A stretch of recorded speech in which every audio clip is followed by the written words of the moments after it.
With the reveal of Shining Revelry, we got introduced to 9 new Pokemon EX and we're gonna build decks for most of them. I will kind of exclude 2 of them because they're just too bad to be considered even looking at. So one of them is Charizard EX and the other one is Bibarel EX because yeah, for 4 energy, 100 damage and you heal 30, I mean come on, that is not even worth looking at.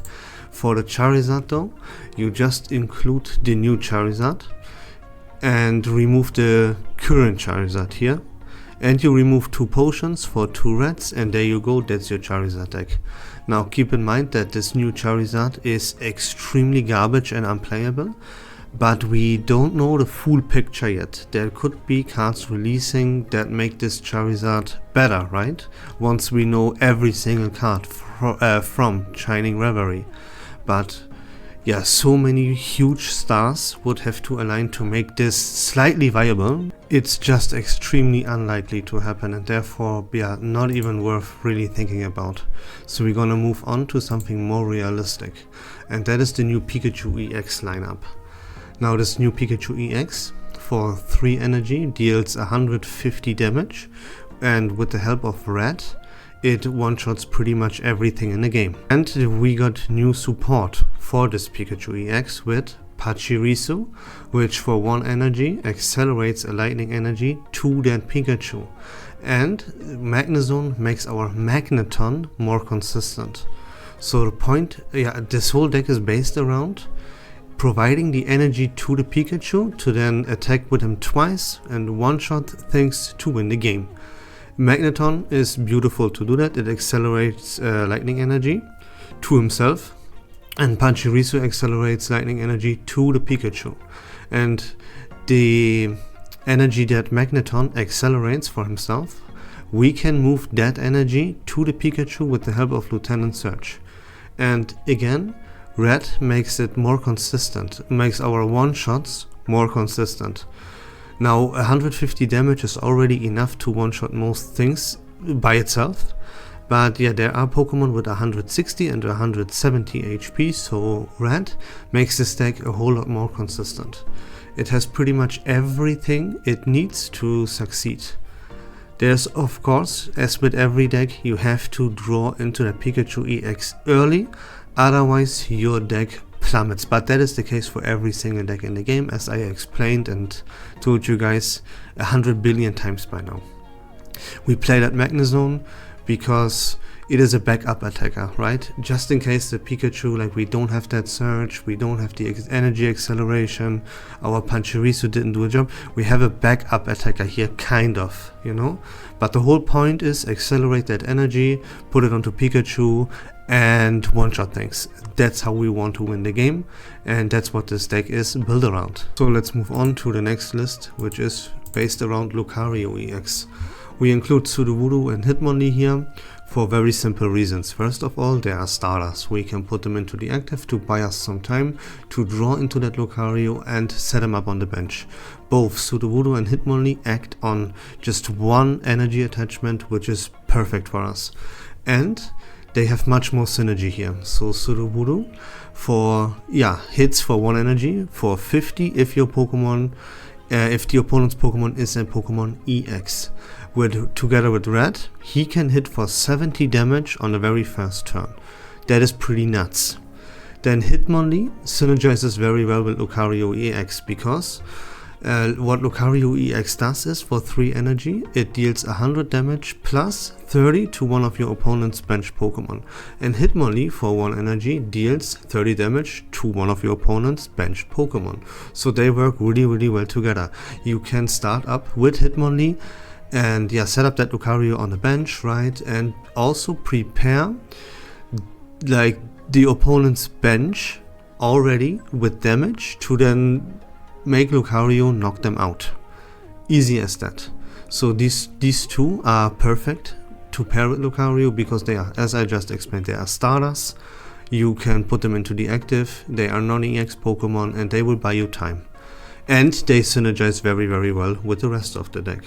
Yeah, and that's pretty much about it. Like, since we hit the bench a lot with Lucario and with Hitmonlee, then Cyrus is of course the play here. I was thinking about including both Lucarios, but the issue you run into here is that you can only play 2 Riolos, right? And yeah, that is not enough. Maybe you can still include like 1 Lucario, like the non-EX Lucario, just in case you draw into 2 Lucario EXs and stuff, but yeah, I wouldn't recommend that. What you could think about here is to maybe remove 1 leaf, or maybe even a giant cape to include some Pokemon communication here. But since we have Sudowoodo and Hitmonlee as our starters, that is not really necessary. They will get the job done just fine, and that's about it. Next up, we have something that is really rough on the edges, and I don't think it will work in any way, shape or form, because this Pokemon is also really trash and unplayable. Like, every single damn decklist with Dialga already is pretty garbage, right? But yeah, if you love Tinkaton, if it's your favorite Pokemon and you are like, I want to play this no matter what, then the best pairing for Tinkaton is Dialga and Arceus. You simply take the Dialga EX Arceus EX decklist and make some room here, and yeah, that's what I came up with. Like, really quick, what Tinkaton actually does is a stage 2 with 170 HP from the metal typing, and for 3 energy it hits for 80 damage. You then flip a coin, and if heads, it deals 80 more damage, which would be 160. That doesn't sound too bad, but the coin flip and the fact it is a stage 2 makes this inconsistent like crazy. So you would never want to play this ever, except if Tinkaton is your favorite Pokemon and you don't care if you just get wrecked and lose, right? So this decklist is trash, but yeah, I had to include Tinkaton EX here, and that's why I did it. So let's move on to something else really quick, and that will be Giratina. Now, there are multiple options here. Giratina has some options to pair it with. I did go for the Magnezone line and the Druddigon, because you want to have something, you need to have something in the active that buys you some time without any need of energy attachment, and Druddigon is perfectly made for that job. That's why it's here. Now you can pair a Giratina either with the Magnezone, because Magnezone also doesn't need any energy attachment and is self-sufficient. You could also go for a Greninja line, because again, it doesn't need any energy attachment, and it provides good synergy here with Giratina EX.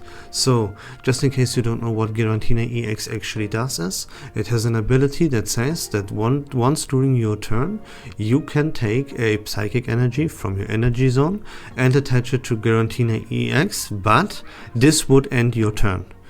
And then for 4 energy, you deal 130 damage to your opponent, but you take 20 damage to yourself in return.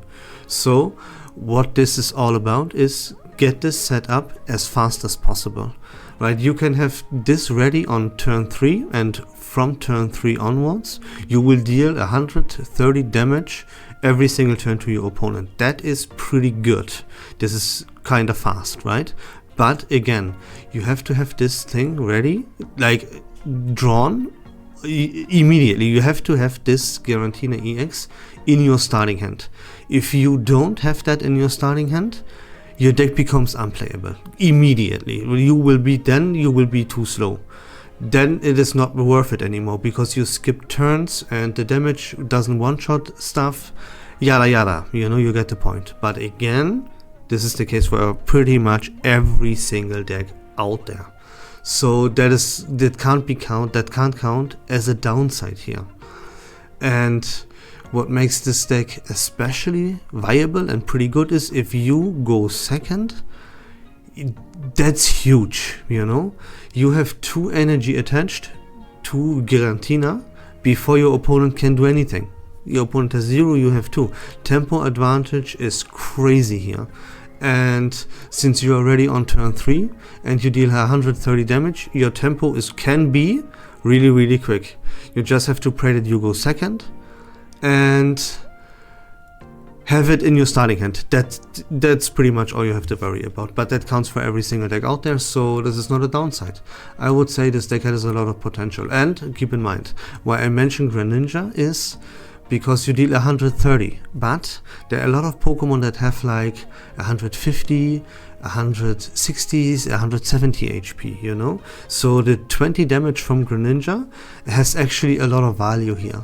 And with the inclusion of Red, that makes it even more consistent, and this has the potential to become a very, very strong deck. A quick mention here, just in case you are confused, the 2 cards that you see always on the bottom here, those are just honorable mentions, right? And there is another honorable mention for this team, which is Potion. That is because Giratina, every time it attacks, it deals 20 damage to itself, and Potion would negate that.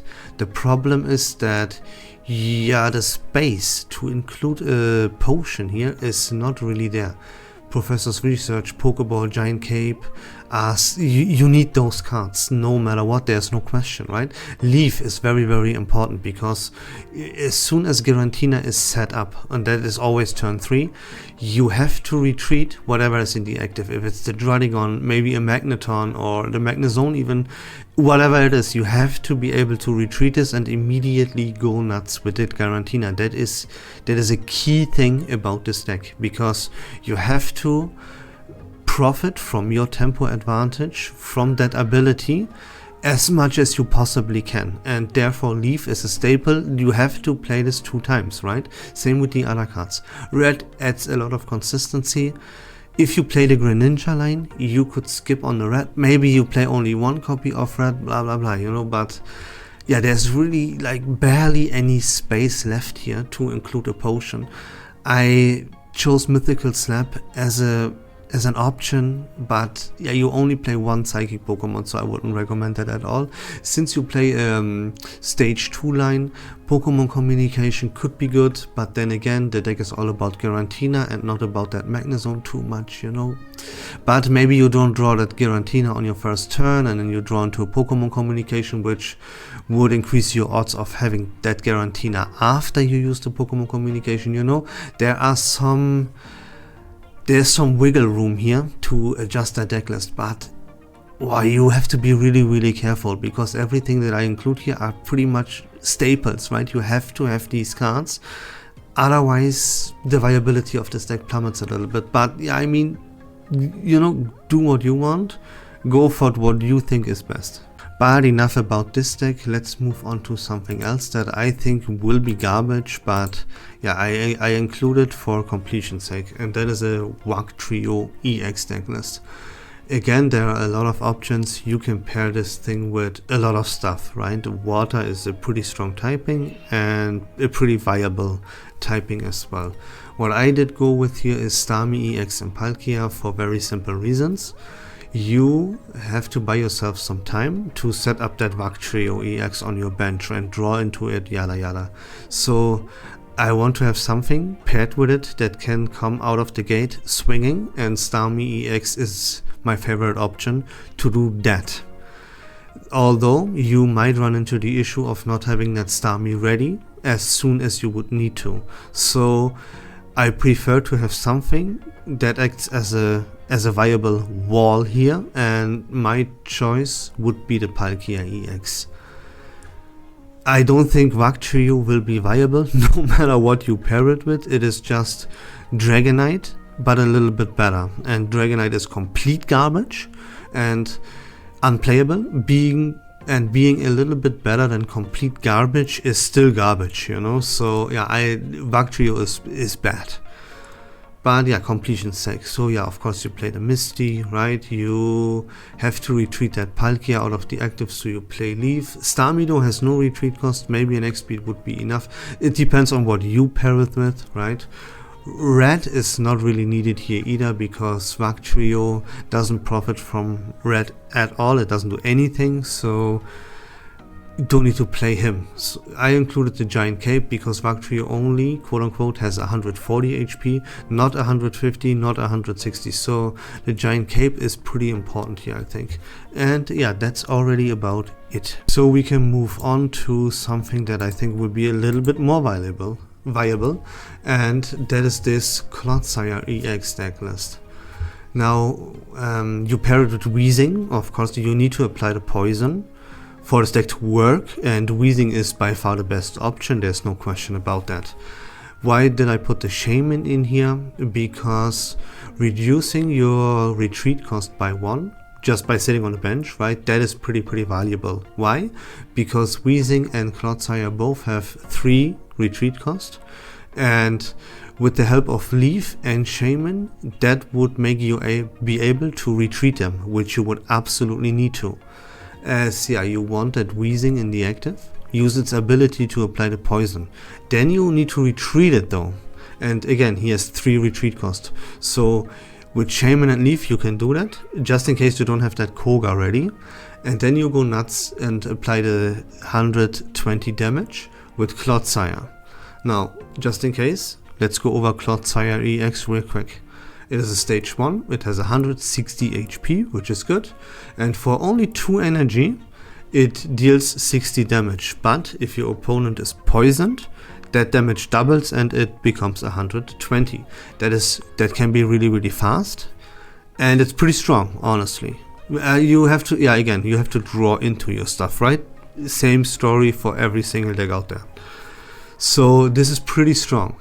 But I included the Shaman because of the high retreat cost, and you have to be able to retreat both Clodsire and Wheezing, right?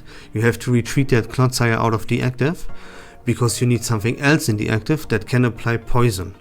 And then you have to retreat whatever is in the active to apply that poison to then deal the damage with Clodsire. That is the huge downside that this deck has. And with both of your Pokemon having 3 retreat costs, you get the point. Reducing the retreat cost by 1 makes you able to retreat them for free with Leaf, in case you don't have that Koga for Wheezing. I thought about including the Dradigon here instead of the Shaman, but I think Shaman is much more valuable and kinda honestly even a must-have. Because this 3 retreat cost on both of your Pokemon is too much.